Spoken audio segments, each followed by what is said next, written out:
Hello guys, today we will be looking at Am I the Jerk? Let's get to the first story.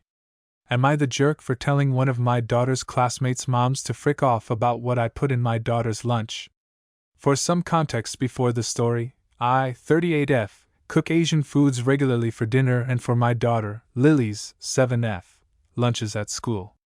This is because my family enjoys these foods. I like to cook these foods, and my mom cooked a bunch of these foods growing up since she's half Japanese. Oftentimes I'll either give my daughter some leftovers from last night's dinner, plus a fruit/veggie and a snack, or I'll make her a quick little bento box or some other thing really quick. So, after school one day, my daughter wanted to play on the playground for a bit before we went home. I said she could play for a few minutes, and she ran off to play. I was waiting next to this other parent, who we'll call Deborah. While I was waiting, Deborah came up to me.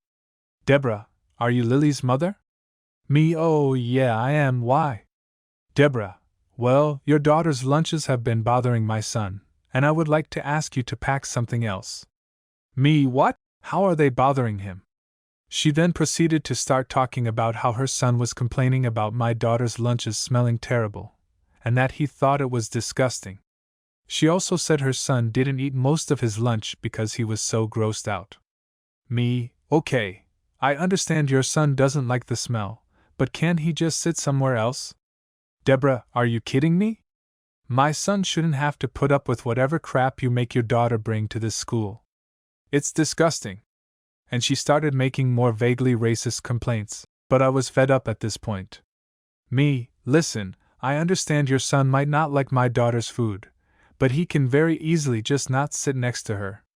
I'm not changing what's in my daughter's lunches because you and your kid don't want to exist near Asian food.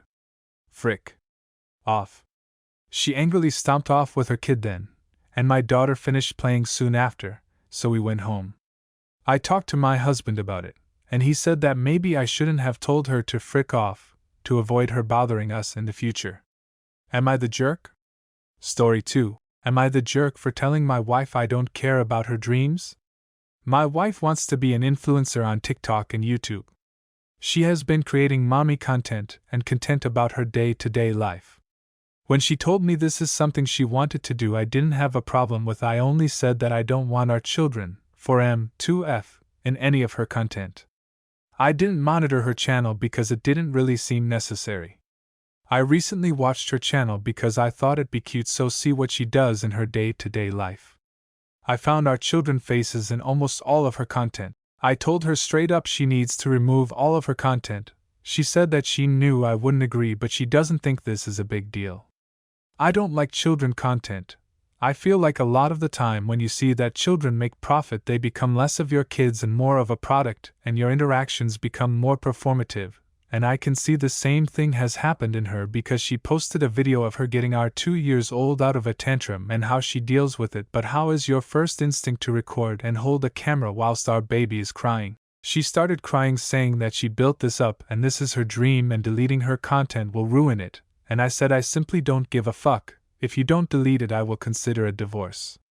I know a lot of people have children on their social media, and I don't mind an Instagram or Facebook post, but to make videos seem to intimate to share. She told her friends and even hinted on her social media accounts that she has an over-controlling and narcissistic husband that doesn't want her on social media. I'm currently being ridiculed by her friends. Am I being over-controlling or narcissistic? Edit. Someone asked what kind of content. The content isn't really harmful, just her feeding them and playing with them, but the two types of videos I have problems with is her recording our children tantrums, and our 2-year-old still doesn't like clothes. We are trying to get her to wear them more, but our house can be hot, so she is in diaper a lot. I don't like the videos of our daughter in her diapers. Am I the jerk? Story 3. A few years ago I, 16F, lost my left leg in an accident. I've been using a prosthetic leg since then, and because my family is well off, it is a pretty advanced one, to the point where it just looks like I just have 2 normal legs whenever I wear long trousers. Which I usually do because I'm really self-conscious about showing my prosthetic. These days I can pretty much do anything I like without issues: walking, running, going upstairs, etc. The main issue is keeping my balance when there are sudden changes in movement. in places like trains and buses, which is where the topic of this post comes in. I was riding the train and sat down in the seat reserved for disabled, elderly, and pregnant women. It was pretty busy, so there were no other seats available, and a few stops later a woman came up to me telling me I needed to move, because she needs that seat and I shouldn't be sitting there. I told her I was sorry, but I needed the seat myself. She got all argumentative that I just need to get up, because the seat is meant for the elderly, and I'm just a lazy child who is more than capable of standing. I again apologized and said I really needed the seat myself. She left and got the train conductor, who also told me to get up from the seat. I was really done with being treated this way now, so I rolled up my trouser leg, showed my prosthetic, and told her I wasn't going to move. She suddenly got very red-faced and mumbled something before she got off at the next station. Am I the jerk?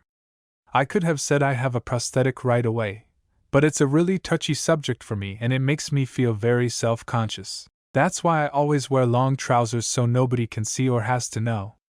Anyways guys, thanks for watching to the end of the video. Don't forget to subscribe and I'll catch you in the next video.